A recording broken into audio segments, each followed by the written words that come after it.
अवधूत दत्तात्रेय जी का प्रसंग चल रहा है। यमुना के यशस्वी राजा एक बार एक अवधूत जी से मिले। राजा यदु भगवान कृष्ण के पूर्वज थे। उनके पूछने पर अवधूत जी ने बताया कि उन्होंने जीवन में सबसे कुछ न कुछ शिक्षा ग्रहण करी, छोटों से भी बड़ों से भी, प्रकृति के पंच तत्वों से, जल, वायु, आकाश, अग्नि और पृथ्वी से, आकाश और पृथ्वी से भी, चंद्रमा सूर्य से भी, बालिक बालिका से भी, वनस्पतियों से भी, पशु पक्षियों से भी। व्यक्ति जीवन में सीखना चाहिए। सारे संसार में सब कुछ भले ही स्वयं जड़ क्यों न हो, इस योग्य होता है, इसे योग्य तो होता है कि हमें कुछ सिखा सके, हम कुछ सीख सके। सीखना और सिखाना, सिखाना महत्वपूर्ण नहीं है, सीखना महत्वपूर्ण है। चट्टान और पत्थर जड़ पदार्थ, किसी को कुछ सिखा नहीं सकते, पर विवेकवान व्यक्ति चाहे तो स्वयं उनसे कुछ सीख सकता है। इस प्रकार दत्तात्रेय जी ने कहा कि विशेष रूप से मेरे पर जिनका प्रभाव पड़ा, मेरे गुरु बन गए मानो, वे 24 हैं संख्या में। उस प्रसंग में श्री अवधूत जी ने कहा, देखो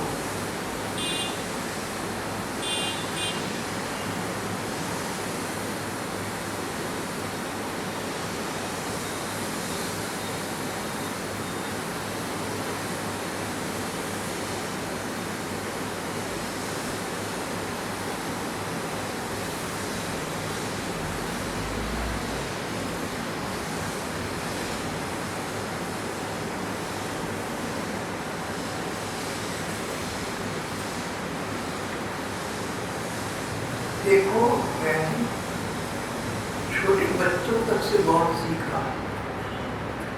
मैंने देखा छोटे छोटे भोले बालक सब स्थिति में सदा प्रसन्न रहते हैं, मौज में रहते हैं। उन्हें जीवन के इस प्रकार के अनुभव प्राप्त नहीं है जिनसे वो आशा या निराशा का विलास बन सके। निश्चेष्ट भूला भाला नन्हा सा बालक, उसका कोई बाल नहीं, कोई अपमान। छोटे बच्चे की तरह व्यक्ति को मान अपमान की कुचक्र में नहीं फंसना चाहिए। अगर तुम मान से प्रसन्न होगे और अपमान से दुखी होगे, ये दुख और ये सुख तो स्वयं बटोरे हैं, सचमुच इनका कोई महत्व नहीं।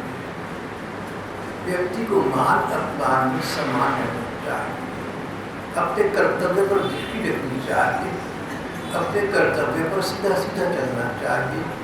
भगवान क्या कहता है हमारे विषय में, इसकी चिंता न करनी चाहिए। अगर तुम ठीक पथ पर चल रहे हो तो तुम्हें जन्मत की उपेक्षा करनी चाहिए। बस ध्यान ये रखना है कि तुम्हारी दृष्टि लक्ष्य पर तो है, पथ पर तो है, अपने से तुम सीधे सीधे सरलता से चलते रहे।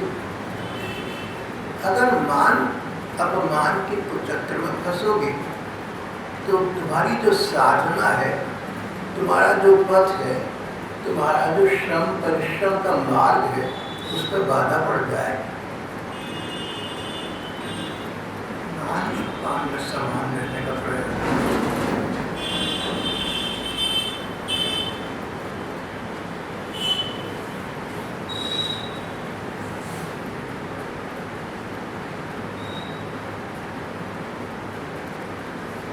मैंने देखा था कि एक कारीगर था, बाण बनाया करता था, तीर कमान बनाता था। मैंने देखा था कि एक बाण बनाने वाला कारीगर बाण बनाने में इतना तन्मय हो रहा था कि उसके पास से ही दल बल के साथ राजा की सवारी गुजरी, उसे पता तक न चला। बादशाह सलामत सम्राट राजा धीराज की महाराज की शोभा यात्रा निकल रही थी, बैंड बाजे बज रहे थे, आगे पीछे सिपाही नागरिक, कितना शोर शराबा हुआ। वो बाण बनाने वाला बाण बनाने के काम में इतना तन्मय था, उसे पता ही न चला। सवारी निकल गई, बोला अच्छा मुझे नहीं मालूम। इतनी एकाग्रता हो अपने काम में। एक हिंदी के अच्छे कवि हुए हैं, कोई पुस्तक लिख रहे थे, अच्छे लेखक थे, लिखते लिखते 30 दिन हो गए थे। एक दिन बोली, माँ आज तुमने सब्जी में नमक ज्यादा डाल दिया। माँ हंस पड़ी, बोले बेटे ये किताब का काम खत्म हो गया? बोला हाँ माँ खत्म हो गया। बोले हाँ, 30 दिन से इतना ही नमक डाल रही हूँ। मैं देख रही थी तो किताब लिखने में इतना व्यस्त था, इतना मग्न था कि कैसी सब्जी कैसी दाल तुम्हें पता ही नहीं। आज पता लगा कि तेरी किताब खत्म हो गई, ये सच्चाई थी। 30 दिन इतनी एकाग्रता के साथ वो अपनी पुस्तक प्रणयन में लगे हुए थे। एक अंग्रेज लेखक ने इस प्रकार की बात लिखी है, जैसे हमारी अवधूत जी ने बहुत समय पहले कह दी। एक अंग्रेजी लेखक ने अभी कुछ 100 वर्ष पहले कहा कि उसने भी एक मिलता जुलता दृश्य देखा। एक कारीगर अपने काम में लगा हुआ था। ये एक मोची था, चमड़े के जूते बनाया करता, कॉबलर। अपने जूते बनाने के काम में इतना मसरूफ था, इतना व्यस्त था, इतना सब कुछ भूला हुआ था कि पास से राजा की सवारी गुजरी, उसे भी कुछ न पता लगा। आश्चर्य की बात है, ध्यान आकर्षित न हुआ, ध्यान अपने काम में लगा। संसार में कोई भी सफलता प्राप्त करना चाहो तो अपने लक्ष्य सिद्धि के लिए, अपने इष्ट लक्ष्य की सफलता के लिए अपने परिश्रम मार्ग में एकाग्रता की बड़ी आवश्यकता है। मन एक स्थान पर हो, अन्यत्र जाए।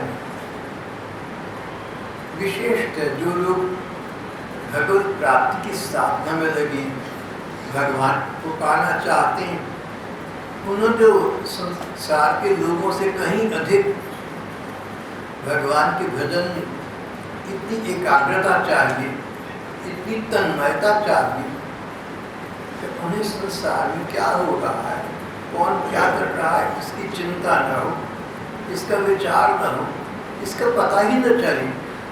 भगवत भाव में अपने को इतना खोए रखे, इतना तन्मय। साधना की दृष्टि से एकाग्रता की बहुत बड़ी आवश्यकता है। दृष्टि लक्ष्य पर रखो, लक्ष्य प्राप्ति के लिए बस पर चलते चलो। मार्ग में इधर उधर क्या हो रहा है, कौन क्या कर रहा है, इस पर दृष्टि न डालो। पड़ जाए तो मन उसको ग्रहण न करे, पता ही न चले, इतना व्यस्त रहिए।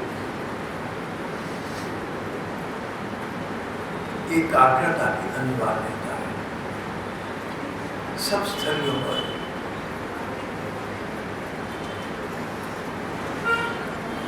मैंने सुना है कि कई लोग छोटे बड़े दूरदर्शन के कोई धारावाहिक देखते हैं, इतने तन्मय होकर देखते रहते हैं कि खाने का उन्हें समय हो गया तो बुरा लगता है, कहते बीच में ना विक्षेप डालो, डिस्टर्ब ना करो। हम भूखे हैं ना माँ, तुझे क्या मतलब है, तुझे कुछ कहना है, सीरियल देखने इतनी एकाग्रता।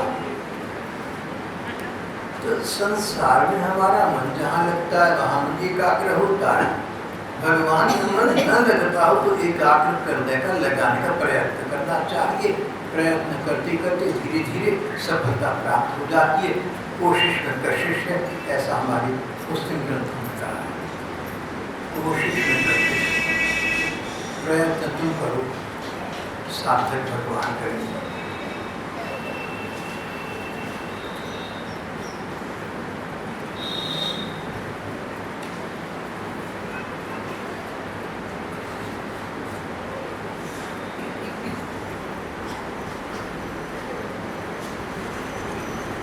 ध्रुव जी ने कहा कि जब मैं अपने वन भ्रमण के दौरान जंगलों में घूमते समय कई स्थानों पर देखा मकड़ी जाला बुन रही। ये मकड़ी अपने मुंह से जाला बुनती है, उसी में रहती है और मुंह से निकल जाती है। तो मुझे विचार आया कि ये मछली मुझे विचार आया कि ये मकड़ी किसी दूसरे की सहायता नहीं लेती। स्वयं साक्षात परमात्मा की यही स्थिति है। परमात्मा परम ब्रह्म भगवान सृष्टि का विधान तो करते हैं, पर इसमें अनुरक्त नहीं होते, आसक्त नहीं होते, और एक दिन अपनी सृष्टि को अपने ही में लग्न कर लेते हैं, जिसे हम महाप्रलय कहते हैं। न तो ब्रह्म को किसी की आवश्यकता है और न मकड़ी जैसे तुच्छ प्राणी को। हम बीच के मानव जाति के सदस्य, हम बाहरी सहायता की ओर क्यों दृष्टिपात करें? किसी का मुंह क्यों देख रहे? तुम पर मुखापेक्षी न बनना। तुम किसी बात के लिए दूसरे का मुंह न देखना, किसी का मुंह तापना नहीं। अगर आवश्यकता है, अगर विवशता है, तो परमात्मा चिंतन करना, अपने इष्ट ठाकुर का स्मरण करना, ये तुम्हारी सेवा सहायता संसार से अधिक कर देंगे। संसार के हित चिंतक, संसार के लोग जितनी तुम्हारी सहायता नहीं कर सकते, उससे अधिक सहायता भगवान का भरोसा रखो, उनका चिंतन करो, भी भगवान कर देंगे। भरोसो जाहि दूसरो सो करो, मोको तो राम को नाम कलक करो। श्री तुलसीदास जी ने कहा, मुझे तो बस भगवान का भरोसा है और किसी का भरोसा चाहिए नहीं।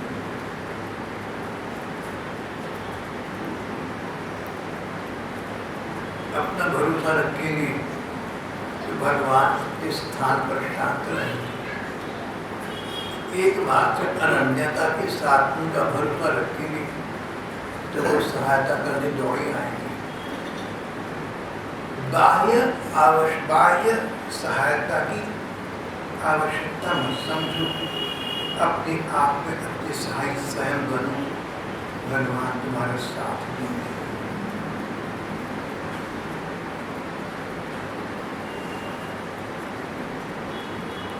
एक छोटा सा कीड़ा होता है, उसे भृंगी कहते हैं। कई लोग बोलचाल की भाषा में भृंगी कीड़े को बिलनी कहते हैं।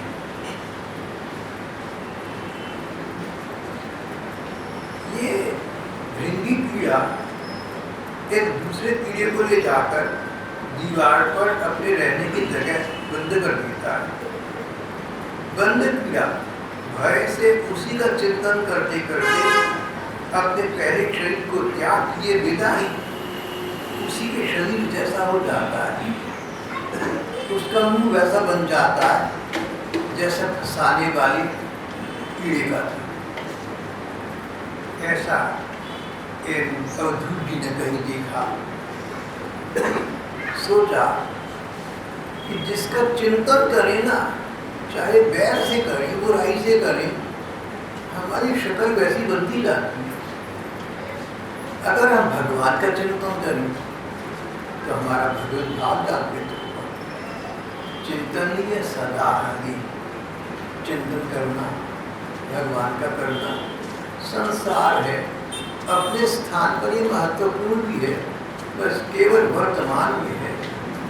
कुछ समय के बाद तो नहीं संसार होगा, न हम होंगे और न आज के हमारी सुख या दुख। 30 बरस पहले जो सुख और दुख मन को प्रभावित कर देती थी, आज उनको सोचो तो तुम्हें लगेगा कि तुमने व्यर्थ ही अपना समय नष्ट किया। न वो सुख रही न वो दुख रही, तुम तो उन सबसे बहुत आगे निकले। ये तो इस जन्म की बात है, और इस जन्म के बाद इस जन्म की स्मृति विशेष न रहेगी। अभी मैंने कहा 30 बरस पहले, कईयों को 30 बरस पुरानी किसी घटना की याद हुआ ही, लेकिन अगला जन्म होगा तो इस जन्म की याद भी न आएगी। और मैं आपसे कहूँ कि पिछले जन्म में आप और मैं कैसे थे, तो न आपको याद है न मुझे याद है, पिछले जन्म का पता ही नहीं। जिस प्रकार पिछले जन्म बीत गए, अब उनका हमारे लिए 1% भी महत्व नहीं है, इसी प्रकार इस जन्म का अगले जन्म में 1% महत्व नहीं है।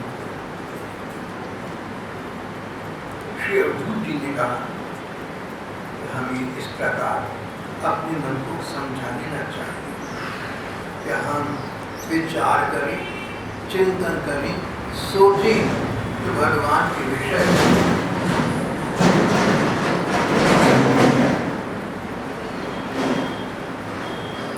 चित्रों में, मंदिरों में देखा या सुना भगवान का रूप अपने मन की आंखों से देखें, उसको निहारें, अंग अंग का ध्यान करें, चिंतन करती है।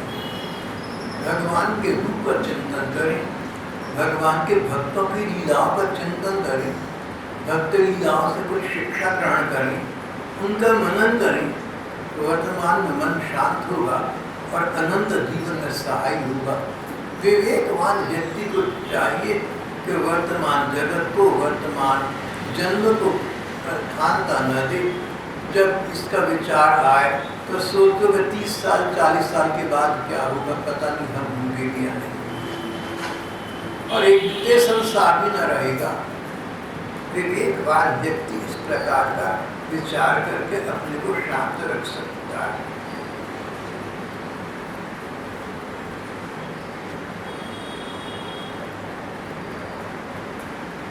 सबसे बड़ी शिक्षा जो हमें प्राप्त होती है वो बाह्य जगत से भी नहीं है, न प्रकृति से, न वनस्पति से, न अन्य व्यक्तियों से, न अन्य पदार्थों से। अद्भुत जीने का भैया सोचकर देखो, सबसे बड़ी शिक्षा देने वाला तो तुम्हारा अपना शरीर है। अपने शरीर से जो शिक्षा मिलती है बस वही पर्याप्त है। मैं तो कहता हूँ देहो गुरुर मम विरक्ति विवेक हेतु। अहंता ममता त्यागने के लिए सबसे बड़ा मेरा गुरु मेरा ये शरीर ही है। ये मुझे विवेक की शिक्षा देता, विवेक गैर गलत ठीक का विचार, सत्य असत का विचार, स्थायी अस्थायी का विचार, भौतिकता और अध्यात्म का विचार करना। ये जगत भौतिक जगत है, तुम अध्यात्म जगत का विचार करो। ये संसार अस्थायी संसार है, तुम स्थायी संसार का, भगवान के धाम का विचार करो। ये शरीर नाशवान है, सदा रहने वाला नहीं है, तुम अविनाशी आत्म तत्व का विचार करना। आत्मा की दृष्टि से परमात्मा को प्राप्त करने का प्रयत्न करो। ये शरीर मेरा गुरु ही है, ये मुझे विवेक की शिक्षा देता है, ये मुझे वैराग्य की शिक्षा दे। वैराग्य संसार में क्या रखा है, शरीर में क्या रखा है, इसे रखना। किसी वस्तु की महत्वहीनता का परिचय देता है। ये शरीर मुझे वैराग्य की ओर ले जाता है। जैसा शरीर पहले कभी था, कभी 10 बरस की थी तब था, वैसा 20 बरस बना रहा। एक बार चाणक्यपुरी में एक बार दिल्ली स्थित अमेरिकन दूतावास ने अपनी एक स्पेन नाम की पत्रिका में एक चित्र प्रकाशित किया था। उसने 10 वर्ष से लेकर 100 वर्ष तक के एक ही व्यक्ति के चेहरे दिखाई गए थे। 10, फिर 20, कितना परिवर्तन आया, फिर 30, 40 वर्ष, 50 वर्ष, इस प्रकार 100 वर्ष तक के चेहरे सब एक दूसरे से अलग अलग। अब तक शरीर ही परिवर्तनशील है, अब तक शरीर ही बदलता रहता है, अंत प्रत्यंग बदलती रहती है, शरीर का रक्त बदलता रहता है, हमारा मेटाबॉलिज्म बदलता रहता है, सब कुछ तो परिवर्तनशील है। अपरिवर्तनीय न बदलने वाली वस्तु केवल भगवान है और मन को उनमें लगा लिया।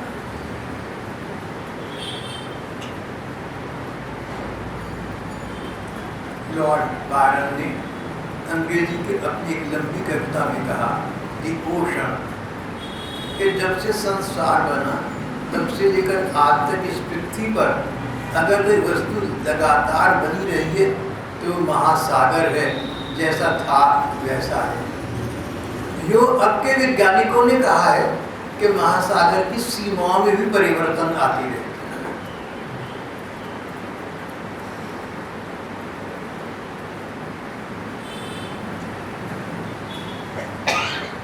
जैसे जहाँ पर आजकल हिमालय पहाड़ है, कभी यहाँ पर एक सागर था, समुद्र था यहाँ।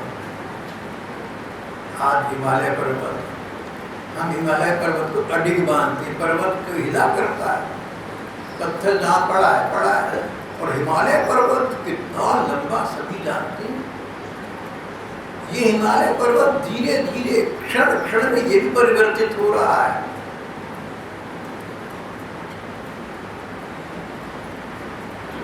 शायद टिरेथ नाम था उस सागर का, जो करोड़ों वर्ष पहले वहां था, जहां तब उसे अपरिवर्तनीय समझा गया था, लेकिन आज वहां पर हिमालय नाम का पहाड़, और कभी ये पहाड़ नहीं होगा।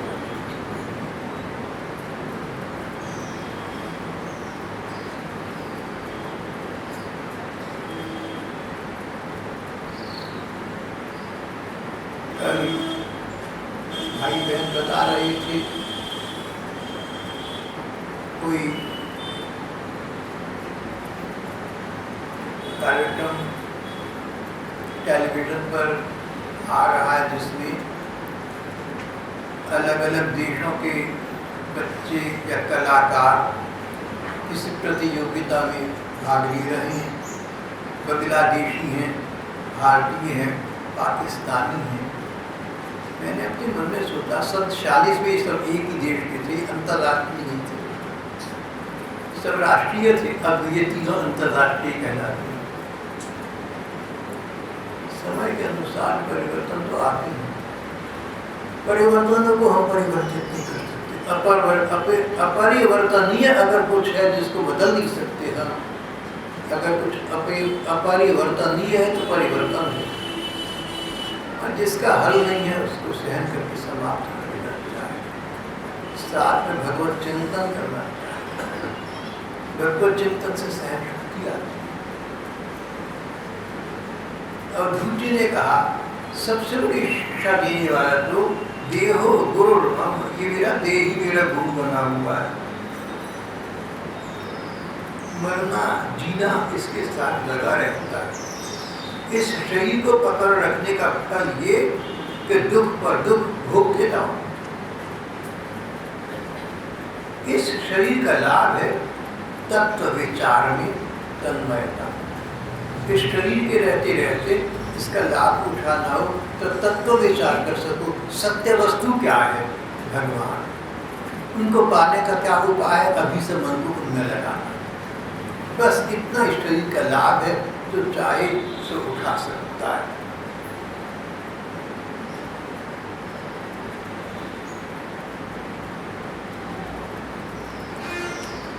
जिस शरीर का प्रिय करने के लिए अनेकों प्रकार की हम कामनाएं करते हैं, शरीर का प्रिय कार्य करने के लिए अनेक कर्म करते हैं।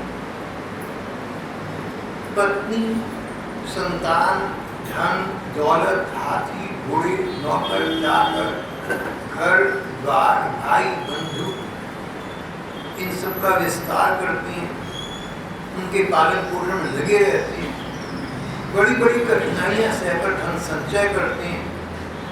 आयु पूरी होने पर शरीर स्वयं तो नष्ट हो जाता है, बस वृक्ष के समान दूसरे शरीर के लिए, दूसरे जन्म के लिए बीज बोकर उनके लिए दुख की व्यवस्था कर डालता है। आज तो जो होना है सो होना है, भवितम कहता है, इसको कौन डाल सकता है। पर आप तो ऐसे कर्म न करें वर्तमान को देखकर अगले जन्म के लिए बंध जाए। महाभारत युद्ध समाप्त हुआ, भगवान कृष्ण गांधारी माता से मिले, क्रोध आया, बोली कृष्ण तुम चाहते तो युद्ध रोक कर मेरे बच्चों को मेरे सामने मरने से रोक सकते थे, लेकिन तुमने ऐसा न किया। तुम्हें नहीं पता कि बच्चे अपना वंश नष्ट हो जाए कैसा लगता है। जाओ मैं तुम्हें श्राप देती हूँ, तुम्हारा वंश तुम्हारी आंखों के सामने नहीं हो जाए। भगवान की आंखों में आंसू आ गए। क्यों आए आंसू? श्राप सुनकर नहीं। बोले माँ मेरे वंश ने मेरे सामने नष्ट होना था। देखिए भगवान है लेकिन अपने वंश को अपने सामने मरने से नहीं बचा सकना। विधान ऐसा वो अलग बात है, भगवान चमत्कारी शक्ति का प्रयोग करते, विधान में हस्तक्षेप करते। भगवान विधान में हस्तक्षेप प्राय नहीं करते। भगवान के बेटे और बेटों के बेटे शराब पीकर एक दूसरे को लड़का मारकर खत्म हो गए। हद हो गई शराब पीकर। बेटों के बेटे भगवान के, भगवान के नयनों में जल भर आया। बोले माँ मेरी आंखों के सामने ये सब तो होना था, लेकिन मुझे श्राप देकर तुमने अपने आप को एक बुरे कर्म के फल का भागी बेकार बता दिया। ये तो होता ही होता, तुम ना कहते तो भी होता। अब बात तुम्हारे पर आ गई। गांधारी ने श्राप दिया, गांधारी को अगले जन्म में इसका फल भोगना पड़ेगा। अवधूत जी कहते हैं इस जन्म में अब ऐसे कर्म न करना कि अगले जन्म के लिए तुम कोई संस्कार अच्छे या बुरे बना। पंचम पुरुषार्थ का वहन करो, धर्म, अर्थ, काम, मोक्ष, 4 पुरुषार्थ कही नहीं। तुम पंचम पुरुषार्थ का संचय करना, परमात्मा चिंतन, भगवान का चिंतन, वर्तमान का विचार न करके भविष्य का विचार करो।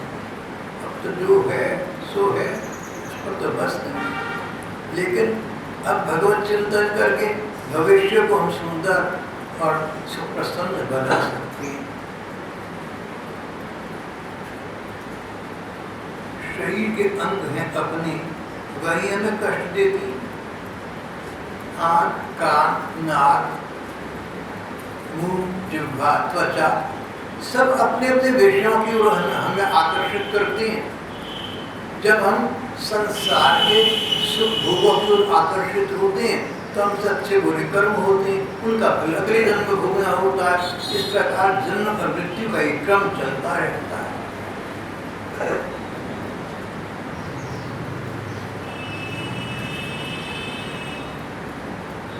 बड़ी बड़ी सृष्टि हुई, पशु पक्षी, मच्छर मक्खी, कृमि,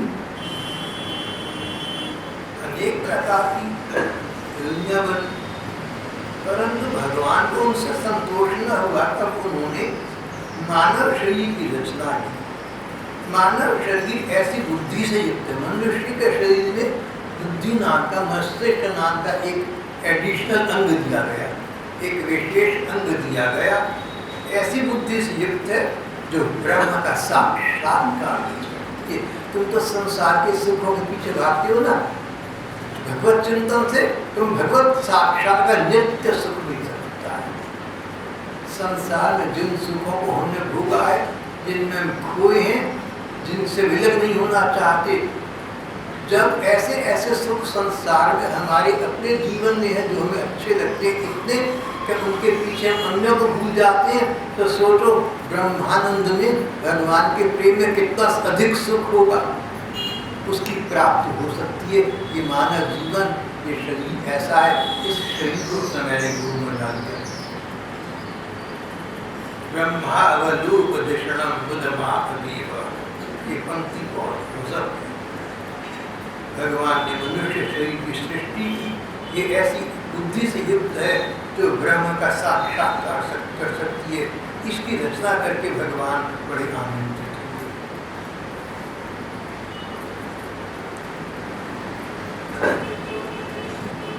इस मनुष्य योनि से, इस मानव शरीर से परम पुरुषार्थ स्वयं परमात्मा की प्राप्ति हो सकती है। इसलिए अनेक जन्मों के बाद ये दुर्लभ मानव शरीर पाकर बुद्धिमान मनुष्य को चाहिए कि शीघ्र से शीघ्र संसार के ममता और अहंता का त्याग करके मृत्यु से पहले भगवत प्राप्ति का प्रयत्न करें। मरने से पहले जीना सीखें। मैंने कहीं सुना था, मरना है एक बार, वो तो है ही कभी ना कभी। मरने से पहले जीना तो सीख ले, यानी भगवान में तो लग जा। जो भगवान में लग गया उसका अनंत जीवन हो जाएगा।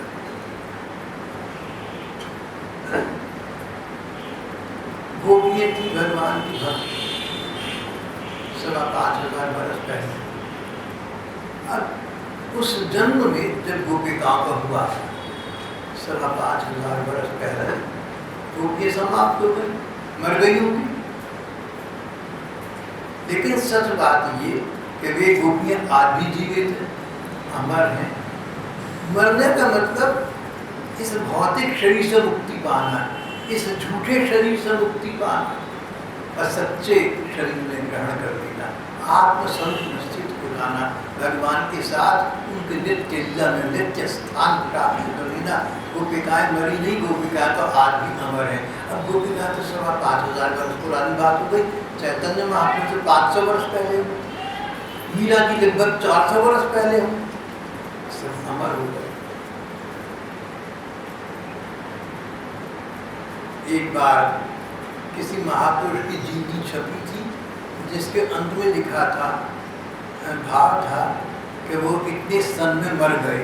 उन्होंने कहा एंड ही बिकेम इमॉर्टल, इतनी आयु में इतने सन में वो अमर हो गए, यानी मृतक, यानी मरण दिव्य शरीर जाता रहा, उनका वास्तविक सदा सदा के लिए स्थायी हो गया।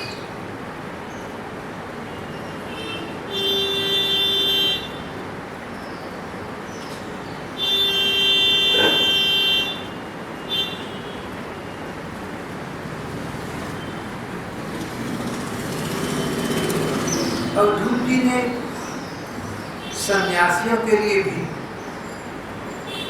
अपना विधान बताया।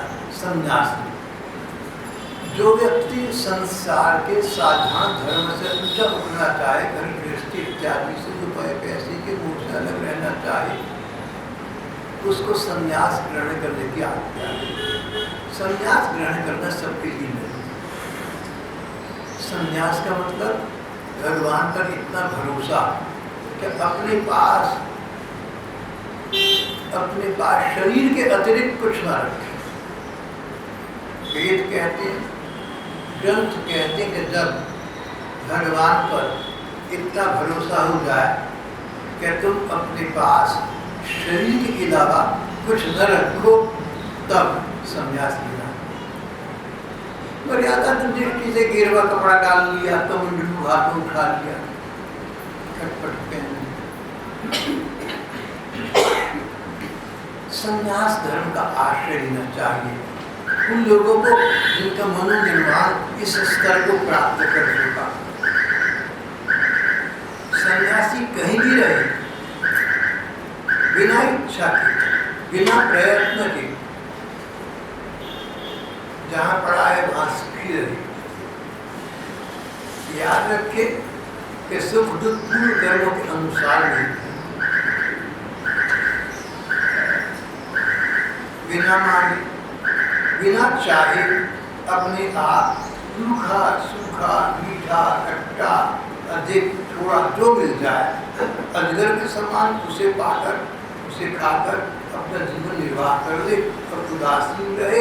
यदि भोजन न मिले तो उसे भाग्य समझकर किसी प्रकार की चेष्टा भी न कराए, भले कई दिन भूखे पड़ी रहना पड़े। बस भाग्य के अनुसार अपने आप भोजन जो मिल जाए उसी में संतुष्ट रहे। ये यहाँ पर सन्यासी का धर्म बता रहे हैं, गृहस्थ का धर्म नहीं बता रहे हैं। सन्यासी को जो भगवान के भरोसे शरीर के अतिरिक्त सब कुछ छोड़ देता हो उसके लिए।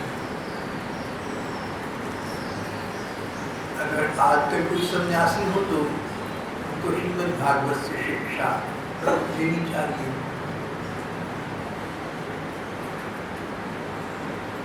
अपने शरीर में मनोबल, इंद्रिय बल, आत्मबल सदा सुव्यवस्थित रखिए।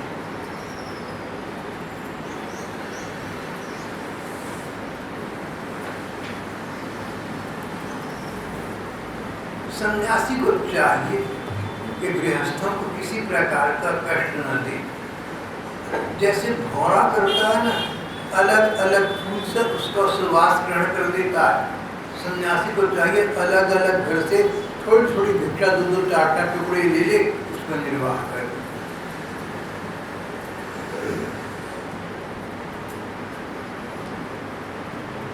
सन्यासी को सायंकाल अथवा दूसरे दिन के लिए कोई भिक्षा का संग्रह नहीं करना चाहिए। भोजन के लिए भिक्षा के लिए कोई पात्र कोई बर्तन हो तो हाथ, और रखने के लिए कोई बर्तन हो तो पेट। एक करपात्री जी हुए हैं हमारे अपने युग में, एक बार हम पढ़ते थे हमारे कॉलेज में आए थे करपात्री जी महाराज, तो वो करपात्री सचमुच करपात्री थे, कुछ रखते ही थे। वैसे महात्मा अब होने शायद कम हो गए, मुझे पता नहीं है, कहीं होंगे, लेकिन तब तो होते थे करपात्री कुछ रखते ही थे पास।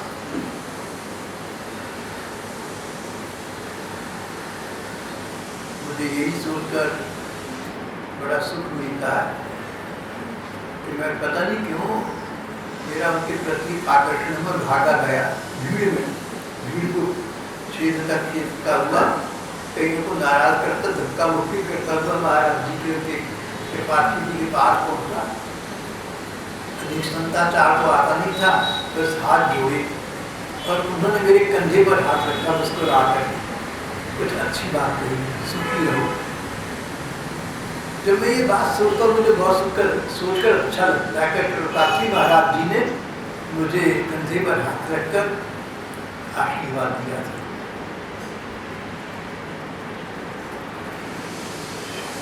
शायद ये बात सन 1954 की है। उन्होंने राम राज्य प्रसिद्धि बनाई, तुलसी राम राज्य प्रसिद्धि बनाई काशी में। जी जी जी।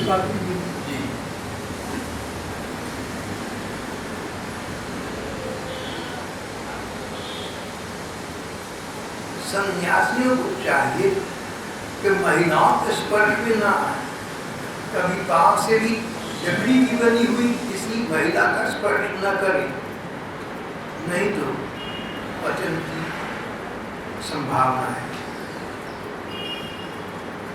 किसी महिला भोग के रूप में स्वीकार न करें, ये वाक्य बहुत ठीक कहा गया। भोग के रूप में अपने शरीर को सुख देने के लिए किसी महिला का ध्यान का दर्शन दिला कर एक है भी, ये बहुत ठीक बात है। अपने सुख के लिए, स्वार्थ सुख के लिए सन्यासी को चाहिए, मेरे विचार से हर व्यक्ति को चाहिए। यहाँ लिखा है सन्यासी को चाहिए कि स्वार्थ सुख के लिए, अपने इंद्रिय सुख के लिए कैसे महिला का शक्ल विदा देखे। अगर लकड़ी की बनी हुई कोई किसी स्त्री की प्रतिमा हो तो उसका स्पर्श भी ना करें। फिर मैंने आपको इस विषय में एक बात अपनी ओर से कही थी, मैंने संत वाणी को पढ़ी यहाँ अपनी ओर से का मतलब भागवत में यहाँ इस समय लिखी भी नहीं है, इस प्रसंग में ऐसे अन्यत्र है। जो लोग भगवान के भक्त हैं, प्रेमी भक्त हैं, उनका पतन नहीं होता। लेकिन जो तपी तपस्वी हैं, योगी हैं, बड़ी बड़ी पहाड़ियों में जाकर साधना करते हैं, उनका पतन हो सकता है। प्रभु रामकृष्ण परमहंस देव इस विषय में एक उदाहरण दिया करते हैं। जो लोग निराकार ब्रह्म को मानते हैं, योग साधना को मानते हैं, तब तपस्या को मानते हैं, ठीक है, बहुत बढ़िया बातें हम कहाँ कर सकते हैं उतना, लेकिन वो उस बेटे के समान है जो पिता के साथ जाता है, पिता का हाथ पकड़ रखता है, कहीं गिरने लगूंगा नहीं, पिताजी का हाथ पकड़ा हुआ है, गिरूंगा कैसे, वो संभाल लेंगे। लेकिन जो भगवान के प्रेमी भक्त हैं, भगवान के रूप की सुंदरता में खोए हुए हैं, वो तो छोटे बेटे के, नन्हे बच्चे के बराबर है, जिसका हाथ पिता ने पकड़ा हुआ है, पिता ने उंगली पकड़ी हुई है, भैया भूल में गिर ना जाए। पिता ने जिस बच्चे की उंगली पकड़ी उसके गिरने की आवश्यकता नहीं, लेकिन बड़ा बच्चा जिसने पिता का हाथ पकड़ लिया हो सकता है कहीं गिर जाए। इसलिए भगवत प्रेम को मन और जीवन में स्थान देने की आवश्यकता है, अथवा पातित्याशंका, नहीं पतन की आशंका कभी रहे। भगवान के जिसने सौंदर्य माधुर्य का थोड़ा सा भी निर्झर पान कर लिया, संसार का बड़े से बड़ा सौंदर्य उसके सामने छोटा है, इसलिए भगवत प्रेमी के पतन का प्रश्न नहीं उठता। भगवत प्रेम सर्वोच्च वस्तु है, तदेव प्राप्यता, उसकी प्रार्थना करनी चाहिए।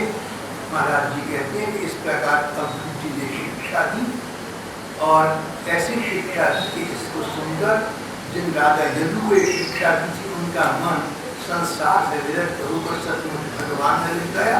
इतना लग गया कि उन्होंने किसी जीवन में मुक्ति की प्राप्ति कर ली, परंतु अकेले गुरु से ही यथेष्ट बोध नहीं होता, अपनी बुद्धि से कुछ सोचना पड़ता है। गुरु तो मार्ग बता सकते हैं, चलना स्वयं होता है। इतनी बुद्धि होनी चाहिए कि गुरुदेव के बताए गए मार्ग पर हम ठीक प्रकार से चल सके, उनकी भावना को समझें, उनके शब्दों तक सीमित न रह सके। इस प्रकार आत्ममुक्ति का द्वार व्यक्ति मात्र के लिए खुला हुआ है, अगर व्यक्ति सतर्क हो, जागरूक हो, अपने विषय में सावधान हो। यहाँ पर आज का प्रसंग समाप्त हो।